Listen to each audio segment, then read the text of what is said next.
बिहार में voter verification को चुनौती देने वाली याचिकाओं पर आज सुप्रीम कोर्ट में सुनवाई हुई। चुनाव आयोग के लिए पूर्व अटॉर्नी जनरल वेणुगोपाल और सीनियर एडवोकेट राकेश द्विवेदी पेश हुए। याचिकाकर्ताओं की तरफ से कपिल सिब्बल, अभिषेक मनु सिंघवी, गोपाल शंकर नारायण पेश हुए। एडवोकेट गोपाल शंकर नारायण ने बताया कि चुनाव आयोग जो है क्या कर रहा है। उन्होंने बताया कि मामला पूरा क्या है। उन्होंने कहा कि स्पेशल इंटेंसिव रिवीजन यानी एसआईआर पहली बार हो रहा है। यह किसी रूल में नहीं है, किसी कानून में नहीं है, देश के इतिहास में पहली बार हो रहा है। जस्टिस धूलिया ने कहा कि चुनाव आयोग वही कर रहा है जो संविधान में दिया गया है, तो आप ये नहीं कह सकते कि वो ऐसा कुछ कर रहे हैं जो उन्हें नहीं करना चाहिए। गोपाल शंकर नारायण ने इसका उत्तर दिया कि चुनाव आयोग वह कर रहा है जो उसे नहीं करना चाहिए। यहाँ कई स्तरों पर कानून का उल्लंघन हो रहा है। यह पूरी तरह से मनमाना और भेदभावपूर्ण है। सबसे महत्वपूर्ण बात यह है कि इस पूरी प्रक्रिया में कानून का कोई भी आधार नहीं है। गोपाल शंकर नारायण ने इस बात पर सवाल उठाया कि 2003 से पहले वाले केवल फॉर्म भरना है, उसके बाद वालों को डॉक्यूमेंट लगाने हैं। यह बिना किसी आधार के या भेद किया जा रहा है, कानून इसकी अनुमति नहीं देता। जस्टिस धूलिया ने कहा, लेकिन इसमें तो व्यवहारिकता भी जुड़ी है। ईसीआई ने यह तारीख इसलिए तय किया क्योंकि यह कंप्यूटराइजेशन की बात पहली बार हुआ था, तो इसमें एक रीजनिंग है।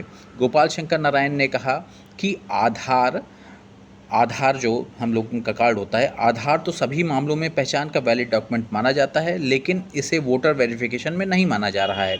हम ये नहीं कह रहे हैं कि आधार नागरिकता का प्रमाण है, खासकर उस व्यक्ति के लिए जो मतदाता सूची में दर्ज नहीं है, लेकिन जो व्यक्ति पहले से मतदाता सूची में है उसके लिए तो यह प्रमाणीकरण का एक प्रमाण है।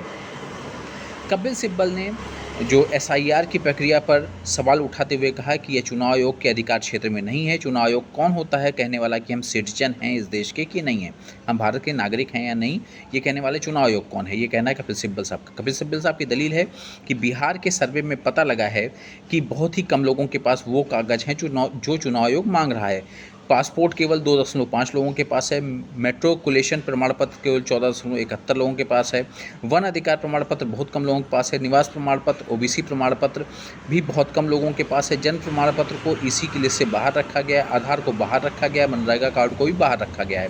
अभिषेक मनु सिंघवी साहब का दलील था कि वो भी एक दलील थी कि एक भी योग्य मतदाता को मताधिकार से वंचित करना समान अवसर के अधिकार को प्रभावित करता है। यह लोकतंत्र के बुनियादी ढांचे पर सीधा प्रहार है।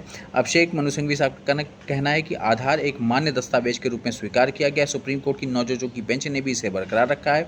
पूरा देश आधार के पीछे पागल हो गया और यह अब एक संवैधानिक संस्था यानी चुनाव आयोग कहती है कि आधार को स्वीकार नहीं किया जाएगा।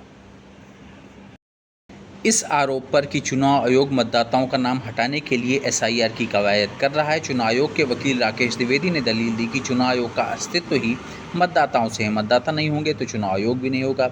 ऐसे में ये कहना ठीक नहीं है कि चुनाव आयोग मतदाताओं का नाम काटने के लिए ऐसा कर रहा है।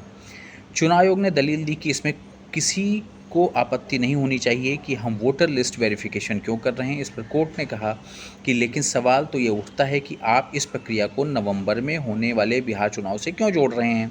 अगर यह एक ऐसी प्रक्रिया है तो देश भर में चुनाव से स्वतंत्र रूप से की जा सकती है, तो फिर इसे विशेष रूप से एक चुनाव से क्यों जोड़ा गया। और साथ ही साथ जस्टिस धूलिया साहब ने कहा, चुनाव आयोग के वकील से कहा कि आप जो डॉक्यूमेंट मांग रहे हैं अगर आप मुझसे मांगते तो मेरे पास भी नहीं मिलेगा। सुप्रीम कोर्ट ने कहा कि अगर आपको बिहार के मतदाता सूची में विशेष गहन पुनरीक्षण यानी कि एसआईआर के तहत नागरिकता की जांच करनी थी तो ये काम आपको पहले शुरू करना था। आधार केवल पहचान पत्र है, इससे ज़्यादा कुछ नहीं, ये नागरिकता का आधार नहीं है, ये चुनाव आयोग ने कहा। अब आखिरी में अभी सुप्रीम कोर्ट ने कोई आदेश नहीं दिया है। 28 जुलाई को अगली डेट है, यानी कि बिहार में वोटर वेरिफिकेशन की प्रक्रिया पर अभी कोई रोक नहीं लगी है और ये एसआईआर की प्रक्रिया जारी रहेगी। कोर्ट ने चुनाव आयोग से वेरिफिकेशन दस्तावेज की सूची में आधार, वोटर कार्ड और राशन कार्ड शामिल करने का सुझाव दिया है। 28 जुलाई को अगली सुनवाई है। फिलहाल अभी कोई आदेश नहीं है। प्लीज़ इस चैनल को लाइक और सब्सक्राइब कर दें जिससे मैं अब तक लीगल अपडेट लाता रहूँ। नमस्कार, धन्यवाद।